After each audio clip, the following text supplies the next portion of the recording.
de mais, vamos orar e pedir a ajuda de Deus para ouvirmos aquilo que Ele nos quer dizer através da Sua palavra. Senhor, agradecemos-te pela Tua revelação, de uma forma geral, na natureza. À nossa volta podemos ver que há um Deus Criador. Mas na Tua palavra podemos ver que há um Deus que se quer relacionar connosco, que quer falar connosco, que se quer dar a conhecer de uma forma bem verdadeira, bem real. Então, ajuda-nos esta manhã a ouvirmos aquilo que tens para nós, ajuda-nos a compreender esta passagem que acabámos de ler, ajuda-nos a conhecer-te melhor, possas, através do teu Espírito, transformar as nossas vidas. Nós oramos em nome de Jesus. Amém. Não sei se vocês tiveram isto na vossa infância. Alguns de vocês estão na infância, não sei se têm agora. Pecinhas destas. Tipo destas. E sabem o que é que fazíamos com isto? Dava para jogar, não é? Com outra pessoa, mas depois estas peças são mesmo muito fininhas. Então eu prefiro fazer com umas mais grossas, que são de outro jogo, que é a Jenga, não é? E sabem o que é que fazíamos, não é? Fazíamos aquele efeito, é conhecido como o efeito dominó. E passávamos, se calhar, não sei se eram como eu, mas muito tempo tipo, a fazer percursos e tal. E passávamos mesmo muito tempo a preparar para depois, em apenas alguns segundos, não é? Tocávamos no primeiro e a ideia era que todos iam. Não era a esperança. Só que de vez em quando nós errávamos na distância e havia um assim mais separado e a coisa parava e era tipo, parou a meio. E agora, vou lá tocar naquele do meio ou vou endireitar tudo e começar do início? Mas o efeito dominó às vezes parece a nossa vida, não é? Ela começou e ela vai numa direção e ela não para. E à medida que vamos ficando mais velhos, vamos sentindo isso, se calhar mais. É tipo, isto não abranda, eu estou a ficar cada vez mais velho, eu estou-me a aproximar cada vez mais da morte. Mas o mais importante, e essa é a nossa vida, ou seja, ela começou, ela agora não vai parar, não é? E se estás aqui, estás a viver, estás a respirar, tens visto isso, ela já começou e ela não tem parado. Ela está a continuar, cada dia mais uma peça. A questão é, qual é a direção que a vida está a tomar? Ou seja, em que direção está a tua vida? E a passagem de hoje ela vai nos dar um encorajamento se a nossa vida for numa direção. E ela vai nos dar um alarme se ela estiver a ir noutra direção. E há também um convite hoje a mudar de direção. Porque em parte aquilo que Jesus fez é que a nossa vida caminha numa direção e parece que Jesus, ao vir e ao ressuscitar, ele começa da direção contrária e ele colocou em marcha algo extraordinário que vamos ver hoje. Então, a semana passada, o que é que vimos a semana passada? Alguém se lembra? Dos jovens? Falámos acerca de quê? Ninguém se lembra. Lamento, Joe. Mas foi dia de Páscoa, não é? Lembram-se da ressurreição, de falarmos acerca de Jesus ter ressuscitado. Lembram-se das três evidências. Qual é a primeira? De acordo com as? Ok, boa. E houve várias pessoas a ver, não é? Mais de? As testemunhas eram mais de? 500. E depois também havia vidas que estavam transformadas. Olha, muito bem. O João vai ficar contente. Ou seja, então Jesus ressuscitou. A questão para nós hoje, nesta passagem, é: será que nós vamos ressuscitar? Jesus ressuscitou. Será que nós vamos ressuscitar? Será que é tipo um pacote? Vem tudo junto. Ou seja, a ressurreição de Jesus, nós também vamos. É tipo 2 pelo preço de 1. Será que há esta promoção? Se não há ressurreição para os seguidores de Jesus, para aqueles que estão nele, para aqueles que estão a confiar nele, quais são as consequências para nós? Como é que nós ficamos sem a ressurreição dos mortos? E há pelo menos 3 coisas sem a ressurreição. Perdemos o passado.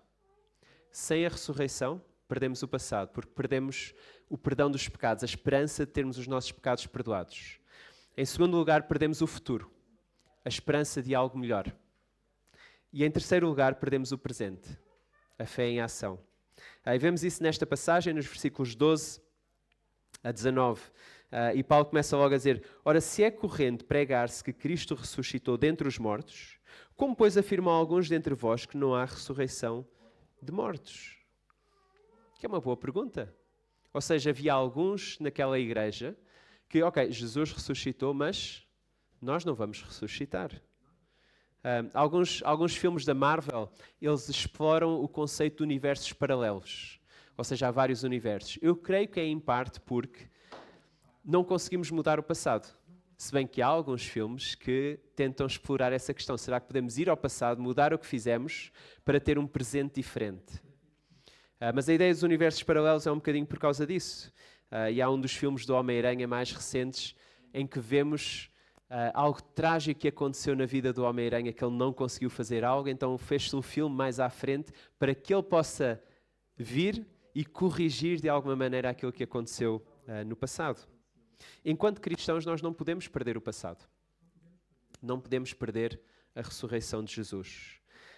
Parece estranho um grupo de cristãos dizer Jesus ressuscitou, mas nós nem por isso. E este grupo de cristãos acreditava que eles já tinham tudo aquilo que precisavam. Eles já eram muito espirituais, já tinham lá chegado. Já eram o produto completo, digamos assim. Então já não precisavam da ressurreição do corpo. Para quê? Nós já ressuscitámos de certa forma. Ou seja, já somos bastante espirituais. E a forma como eles abusavam do dom de línguas também apontava para isso.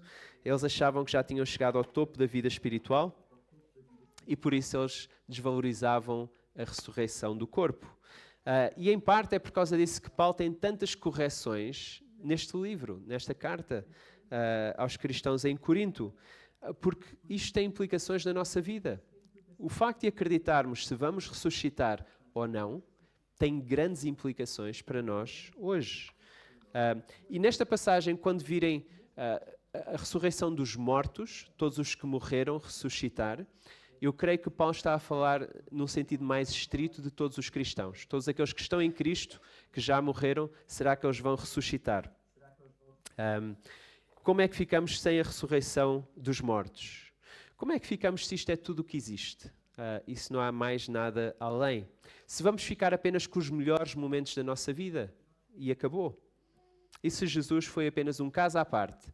Ele ressuscitou, ele conseguiu, todo o seu poder foi para a sua ressurreição e depois ficou sem poder para fazer mais nada e nós não vamos ressuscitar. O que é que Paulo diz? Reparem no versículo 14, ou seja, se não há ressurreição dos mortos, não há ressurreição de Jesus. Não adianta proclamar, partilhar o Evangelho, não adianta ser testemunha, porque seríamos testemunhas falsas. Versículo 15, não teríamos as mais de 514 pessoas a dizer que tinham visto Jesus vivo. Não faz sentido. Para quê? E esta ideia que ele liga a morte, a ressurreição de Jesus com a nossa ressurreição é o mesmo pacote. Ou seja, se Jesus ressuscitou, nós vamos ressuscitar. Se nós não ressuscitamos, Jesus não ressuscitou. Não adianta ter fé. Ela não nos conduz ao perdão dos pecados. Ou seja, estamos ainda nos nossos pecados. Se os mortos não ressuscitam, também Cristo não ressuscitou. Versículo 17, e se Cristo não ressuscitou, é vã a vossa fé e ainda permaneceis nos vossos pecados. Nestes versículos 12 até 19, há várias vezes, é em vão, não vale de nada, não tem valor. Ou seja, se não há ressurreição dos mortos, não há esperança, nós caminhamos para a morte e ponto final.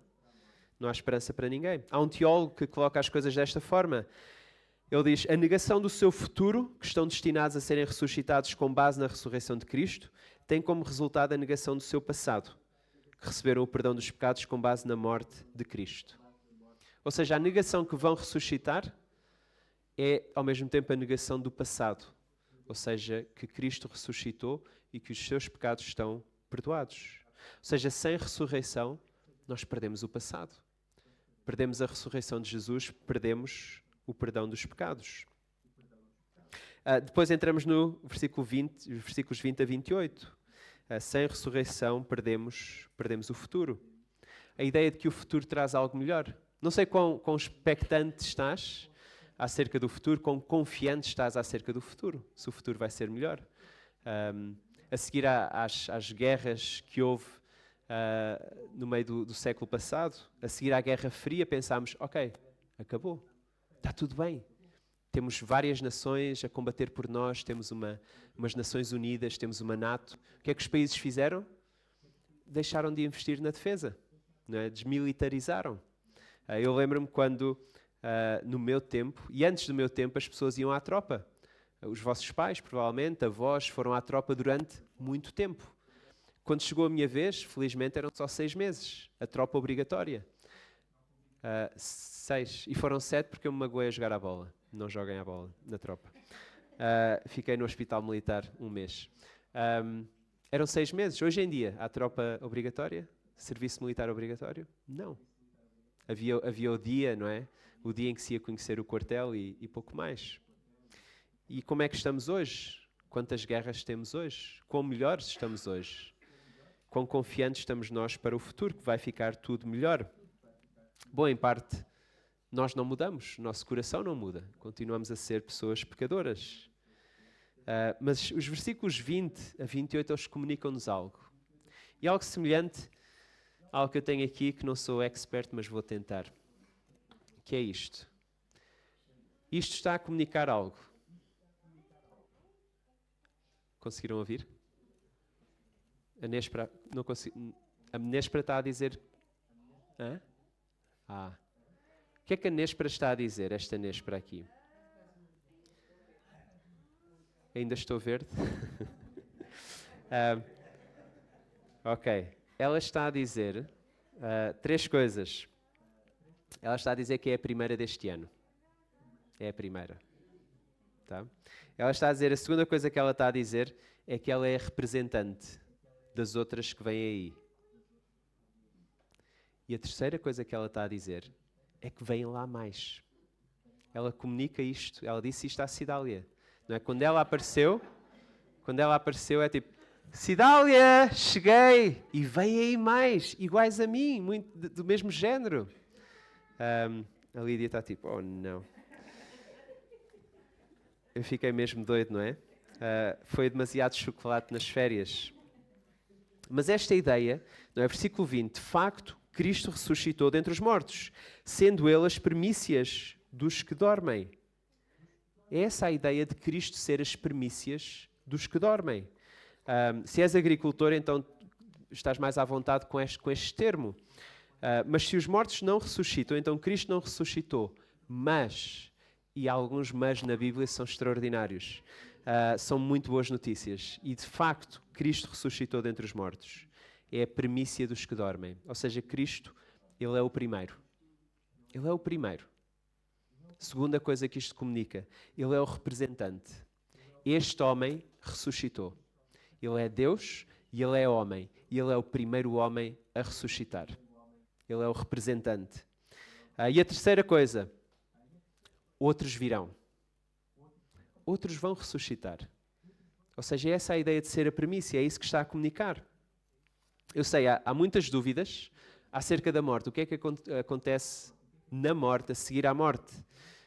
Curiosamente, há um simpósio que acabou ontem, ou sexta, sobre o aquém e o além, com vários cientistas a discutir o que é que acontece no momento da morte. E em como às vezes há um breve momento de lucidez e em que parece que o corpo reúne todas as suas energias para comunicar algo e para se lembrar de várias coisas que acontecem. Isso tem um termo específico que eu agora não me lembro. Mas eles estão a discutir neste simpósio essa questão e os cientistas estão a dizer, olha, de facto, há muita coisa que nós não sabemos. Algumas coisas sabemos, outras não. Curiosamente, eles convidaram até, não só foram para o campo da psicologia e da filosofia, até do budismo. É pena que não convidaram nenhum cristão para falar um bocadinho acerca disto. Nós queremos saber, nós temos curiosidade. O problema é, quando lá chegamos, já não dá para voltar atrás e depois dizer o que é que aconteceu. Nós não sabemos muita coisa, mas sabemos que Cristo ressuscitou.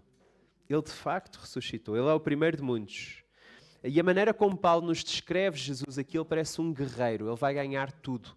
Ele vai ganhar as batalhas todas. Reparem, contra os principados, potestades e poderes, no versículo 24. Contra os inimigos todos, no versículo 25. E contra a morte, no versículo 26. E versículo 27, tudo submisso ao grande Rei de Deus. a Jesus. Mas como é que ele começa? Versículo 21. Visto que a morte veio por um homem, também por um homem veio a ressurreição dos mortos. E parece que aqui vemos toda a Bíblia, de Gênesis até Apocalipse. De um jardim a uma nova criação. E de um jardim onde houve um homem que desobedeceu e através dele veio o pecado e passou a todos os seus representantes, da mesma forma há um novo representante que ressuscitou e pode dar nova vida a todos aqueles que confiam nele. E ele torna-se o seu representante. Nós fomos criados para viver em submissão a Deus. Mas a maneira como nós vivemos, a maneira como nascemos em rebelião contra Deus. Rejeitamos o seu governo. Queremos fazer as coisas à nossa maneira. Queremos mandar nós naquilo que queremos fazer. Queremos ter as nossas prioridades. Então rejeitamos o Senhor. Adão rebelou-se contra Deus e contra a sua palavra. Ele achava que sabia melhor. E não é muito difícil ver as nossas semelhanças ao nosso ancestral. Não sei como é que vocês ficam às vezes quando vos comparam, quando vos dizem, olha, poxa, é teimoso como a mãe. Desculpa, não era mãe que eu queria dizer. É teimoso como o avô. Avô é mais seguro. E dizer antes, é bonito como a mãe. Ou é careca como o pai. Ou está a ficar com umas entradas como o pai. Há uma característica que nos une a todos. Olha, ele tem ali, eu consigo ver. Há ali uma costela de morte. Ele vai morrer como os seus antepassados todos. Ou seja, todos saímos a Adão. Assim como Adão morreu, nós todos vamos morrer. Nós à nascença, houve alguém que disse, à nascença somos como um ramo de flores. O que é que aconteceu ao ramo de flores? Foi cortado. O que é que vai acontecer? Ele já está a morrer. Gradualmente a morrer. Desculpem ser tão negativo e estar a dizer coisas tão negativas. Mas de facto a vida é assim. Eventualmente. Vamos todos morrer. Há alguém que veio desfazer aquilo que Adão trouxe.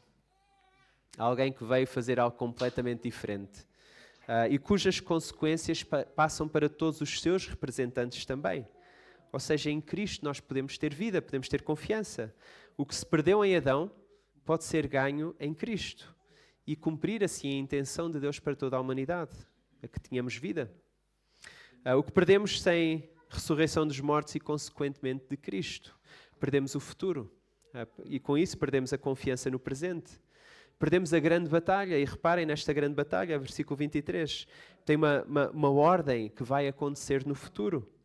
Quando este grande guerreiro voltar, quando Jesus voltar, o que é que vai acontecer? Cada um, porém, por sua própria ordem. Cristo as primícias, depois os que são de Cristo na sua vinda. E então virá o fim, quando ele entregar o reino ao Deus e Pai. Quando houver destruído todo o principado, bem como toda a potestade e poder. Porque convém que ele reine até que haja posto todos os inimigos debaixo dos pés. O último inimigo a ser destruído é a morte. Porque todas as coisas se sujeitou debaixo dos pés. E quando diz que todas as coisas estão sujeitas, certamente exclui aquele que tudo lhe subordinou. Quando, porém, todas as coisas estiverem sujeitas, então o próprio Filho também se sujeitará àquele que todas as coisas lhe sujeitou, para que Deus seja tudo em todos. Pode ser um bocadinho complicado, mas o que vai acontecer é uma série de grandes batalhas. Mas voltando atrás, aquilo que aconteceu na cruz é o anúncio daquilo que vai acontecer aqui. Ou seja, a cruz já anunciou que Jesus ganhou. Ela já anunciou isso. Isso apenas ainda não se concretizou na sua totalidade. E vai acontecer quando Jesus regressar. Ou seja, vitória sobre tudo. Sobre todos os poderes e potestades, sobre todos os inimigos, sobre a vitória sobre a morte. E no final, o que é que este grande rei conquistador faz? Ele entrega tudo aquilo que ele conquistou ao Pai, a Deus. É bom lembrar que há uma ordem na Trindade, Deus Pai, Deus Filho, Deus Espírito, que não retira a qualidade de cada um, que não retira o facto de cada um ser Deus, mas há uma ordem, há um papel em cada um que faz aquilo com alegria e submissão também. E é isso que vemos Jesus a fazer. Então o próprio Filho também se sujeitará àquele que todas as coisas lhe sujeitou, para que Deus seja tudo em todos. Ou seja, fim a toda a inimizade, a toda a guerra, a todo o conflito, finalmente paz. Paz duradoura, paz para sempre. Deus não está apenas interessado na nossa alma ou no nosso espírito. Deus não está até apenas interessado no nosso corpo. Ele está interessado em tudo, em todo o universo, em toda a criação. Em toda a criação. Novos corpos no novo mundo. O futuro traz algo melhor. Eu sei que às vezes, não sei se já aconteceu alguma vez convosco, a ideia de pensar, quando eu morrer, eu vou estar numas nuvens, a tocar harpa, e vai ser mais ou menos bom. Porque a Bíblia diz que não vão haver doenças, mas é tipo, será que vai ser uma seca? Será que... Está tudo bem? Não, mas será que... Ok, eu vou estar com Deus, mas... não vai ser tão bom como jogar à bola, eu gosto tanto de jogar à bola. Vai ser tão bom como correr, eu adoro a sensação de ir a correr. Não vai ser tão bom como jogar pádel ou ouvir um workshop de senhoras e fazer algo com as nossas mãos. É tipo, vai ser... Pronto, vai ser bom, mas será que é essa a ideia que a Bíblia nos passa acerca da ressurreição? Será que é assim que imaginamos o nosso futuro? Porque se é assim, parece que é mais ou menos. É tipo, ok. Mas o fim de tudo, o fim do mundo, não é nós irmos para o céu. É o céu vir até nós. É o céu vir à terra e haver novos céus e nova terra e corpos. E nós vamos ter um corpo. No último livro das Crónicas de Nárnia, as Crónicas de Nárnia é uma história fantástica que eu recomendo vivamente. Mostra a história, Aslan é o leão, é aquele que representa Jesus, e ele tem vários dos seus seguidores. E quando chegamos ao último livro, a última batalha, acho que é a última batalha. Há um personagem mitológico, que é um unicórnio. Ou seja, no último livro, quando chegamos ao fim, e ao fim da história, fim da humanidade, mas há novos céus e nova terra. E o Aslan leva pessoas consigo. E há este unicórnio chamado Precioso. E quando o unicórnio chega à nova criação, ele diz o seguinte: finalmente em casa. Finalmente em casa. Este é o meu país verdadeiro. Eu pertenço aqui. E só agora me apercebo que este é o lugar que toda a minha vida eu tenho procurado. E é esta última frase. Há algo em nós que anseia por mais. Há algo em nós que procura um local, uma casa, um sítio onde pertencer.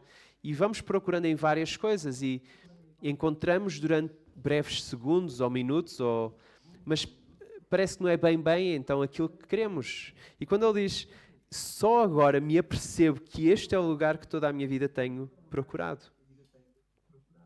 É isto que a ressurreição de Jesus garante para nós, para aqueles que estão a confiar em Jesus. Sem ressurreição perdemos o passado, perdão dos nossos pecados, mas sem ressurreição perdemos também o futuro, a esperança de algo melhor. E por último perdemos o presente, versículos 29 a 34. Mas vamos terminar com a oração porque há aqui um versículo difícil. Sim. Bom, o livro que eu citei, A Última Batalha, é o último livro. Mas os outros livros, eles retratam a dificuldade de seguir Aslan e confiar em Aslan e estar à espera que Aslan regresse. E é bastante interessante como essa espera não é fácil. Não é fácil. Ou seja, há pressões para não acreditar em Aslan, há pressões para acreditar em falsos Aslans que estão a ser criados, há sofrimento. E de facto, nada disto faz sentido. Nada disto faz sentido se nós não vamos ressuscitar, se Jesus não ressuscitou. Não faz sentido vir à igreja, não faz sentido sofrer, ter dificuldades com a família, com amigos. Nada disto faz sentido. Este sofrimento não faz sentido. Mas se Jesus ressuscitou, significa que nós vamos ressuscitar. Então qualquer coisa que passemos vale a pena. Sim, esta passagem tem um versículo difícil, talvez mais difícil da carta, mas vamos tentar ver qual é o argumento de Paulo. O que é que ele está a tentar mostrar? Esta ideia de batismo pelos mortos. Não é versículo 29, ele diz: de outra maneira que farão os que se batizam por causa dos mortos. E há várias interpretações. Há demasiadas interpretações deste versículo. Aquela mais simples, de certa forma, causa um problema, que é qual é a mais simples. Então que havia um grupo de cristãos que parece ser o mesmo grupo que não acredita que os mortos vão ressuscitar. E logo não estão a acreditar que Jesus ressuscitou, de certa forma.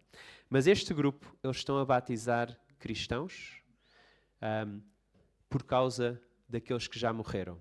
Ou seja, é a ideia de, ok, aquela pessoa morreu, quer tenha sido cristão ou não teve a oportunidade de se batizar, então vamos arranjar alguém para batizar, para dar o benefício àquele que já morreu do batismo.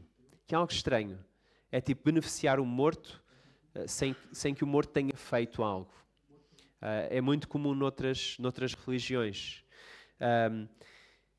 É a maneira mais fácil de entender este versículo, mas causa um problema. Ou seja, se Paulo menciona isto, ou seja, ele não está a dizer que é bom nem que é mau, mas é algo que claramente ele não concorda e que a Bíblia não afirma.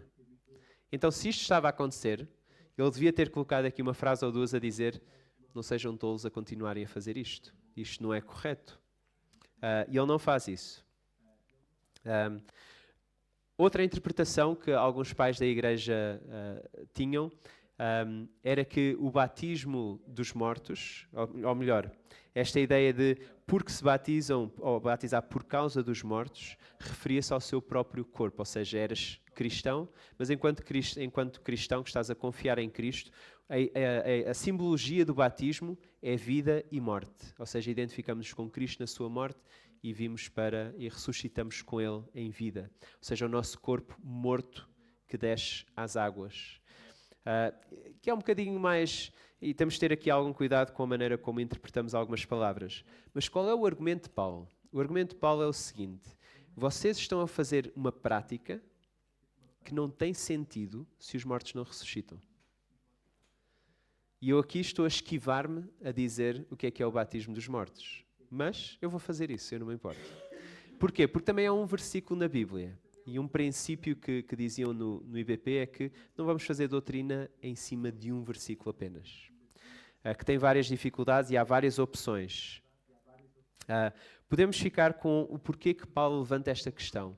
Ele está a dizer, vocês têm uma prática que não faz sentido se os mortos não ressuscitam. Mas ele depois vai dizer outras coisas que não fazem sentido se os mortos não ressuscitam. Ele vai usar o seu próprio exemplo. Não faz sentido sofrer, ser preso, injustiçado, envergonhado pelo Evangelho, que é isso que a vida de Paulo tem sido. Não é? Dia após dia morro, eu protesto, irmãos, pela glória que tenho em vós outros em Cristo Jesus nosso Senhor. Se como homem lutei em Éfeso com feras, que me aproveita isso. Se os mortos não ressuscitam, para quê? Para que sofrer? Em vez de sofrer, vamos comer e beber e pronto. Comamos e bebamos que amanhã morreremos. Ou seja, mais vale ser como um malhão. Ou malhão.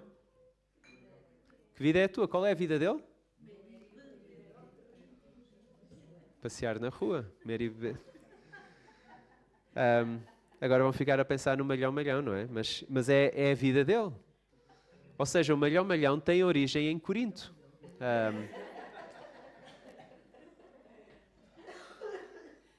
Talvez... Mas se há ressurreição dos mortos, então o presente ganha outro significado. Então as dificuldades ganham um propósito e o sofrimento ganha um propósito. Há outra coragem para viver e testemunhar para Deus. Há coragem para vir à igreja. Há coragem para ler a Bíblia e para nos encontrarmos com outras pessoas e partilharmos a nossa fé. Há coragem para ir em missão para outro país, ser missionário noutro país ou no próprio país. Há coragem. Talvez seja a verdade que precisamos de ouvir hoje para nos ajudar a ter coragem para as dificuldades que estamos a enfrentar em casa ou no trabalho. E Paulo termina com 3 exortações nos versículos 33 a 34. E são bons encorajamentos, mas também são fortes. Porquê? Porque ele fala em vergonha. Como que não tenham... Vocês não estão... São uns desavergonhados na maneira como estão a entender a ressurreição dos mortos. Vocês deviam ter vergonha na cara. E naquela cultura de honra e de vergonha, eles levaram isto bem a peito. E nós devemos ouvir da mesma forma, com o mesmo peso. Versículo 33, não vos enganeis. Não vos enganeis. As más conversações corrompem os bons costumes. Tornai-vos à sobriedade, como é justo, e não pequeis. Porque alguns ainda não têm conhecimento de Deus, e isto digo para vergonha vossa. Ou seja, não te deixes enganar.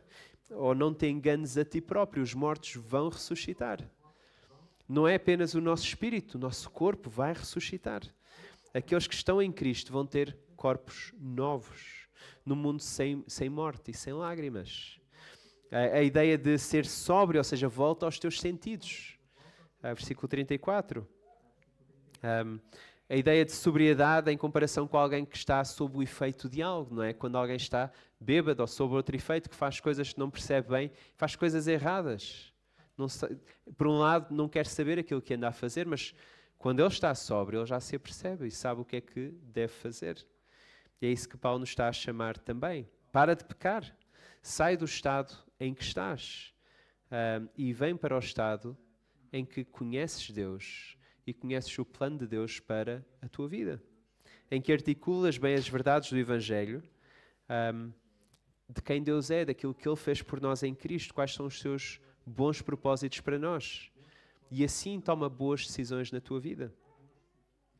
O passado é essencial, ele dá-nos esperança. Dá-nos esperança porque em Cristo os nossos pecados estão perdoados. Ou seja, quando estivermos perante aquele juiz, temos Jesus. Ele já pagou pelos nossos pecados, estamos seguros. Temos nova vida hoje também. Temos o futuro é glorioso, o futuro é boas notícias. Estamos do lado do Rei dos Reis, de quem todas as batalhas vão ser ganhas e a quem todos prestarão contas um dia. Nesse dia, a esperança é que estejas do seu lado e não contra Ele. Nós ou vamos estar ao lado de Jesus ou vamos estar contra Jesus. A minha esperança é que todos aqui hoje estejam do lado de Jesus. E podemos fazer isso se não estás neste momento. É uma decisão que podes tomar hoje, pedindo desculpa a Deus pela forma como tens vivido, como o tens rejeitado, e pedindo que Ele te aceite, não com base naquilo que tu fizeste, mas com base naquilo que Jesus fez por ti. O passado é essencial, o futuro é glorioso e o presente é um privilégio. Deve ser um privilégio para nós, colocar a fé em ação, em parte sofrer pelo Evangelho, ao ser humilhado, de vez em quando ao ser colocado de lado por causa do Evangelho, até um dia chegarmos a casa e dissermos finalmente em casa. Este era o lugar que eu procurei toda a minha vida, quando Deus for tudo em todos. Vamos orar. Querido Deus, queremos pedir-te perdão pela forma como às vezes, mesmo sendo teus filhos, mesmo conhecendo várias coisas sobre a maneira como tu lidas connosco e como devemos viver, ainda assim às vezes pensamos coisas erradas acerca do que é estar contigo no fim, do que é vida eterna. E pensamos muito pouco acerca da vida eterna. Pensamos que é algo mais ou menos, quando é algo tão bom, que vai ser algo que vai ofuscar as nossas maiores alegrias agora, os nossos maiores prazeres, as nossas maiores conquistas nesta vida não se comparam com o estar contigo eternamente. Então ajuda-nos a lembrar isso. Ajuda-nos também a viver agora no presente, com várias dificuldades, com vários sofrimentos, com várias amarguras. Ajuda-nos a lembrar que tudo vale a pena agora. Tudo vale a pena agora. Por causa daquilo que Jesus no passado conseguiu para nós. O nosso representante, Ele ressuscitou. Ele ressuscitou, Ele venceu a morte. Ele já conquistou todos os poderes e potestades. Já aconteceu. Mas será anunciado mais tarde, quando Ele regressar. Então ajuda-nos a viver hoje com coragem, para continuar agarrados a Ti, agarrados às boas notícias do Evangelho, a não nos afastarmos do Evangelho, a termos coragem para partilhar estas boas notícias, individualmente e enquanto igreja. Ajuda-nos a manter o foco naquilo que realmente importa, naquilo que tem consequências para a vida eterna. Nós oramos em nome de Jesus. Amém.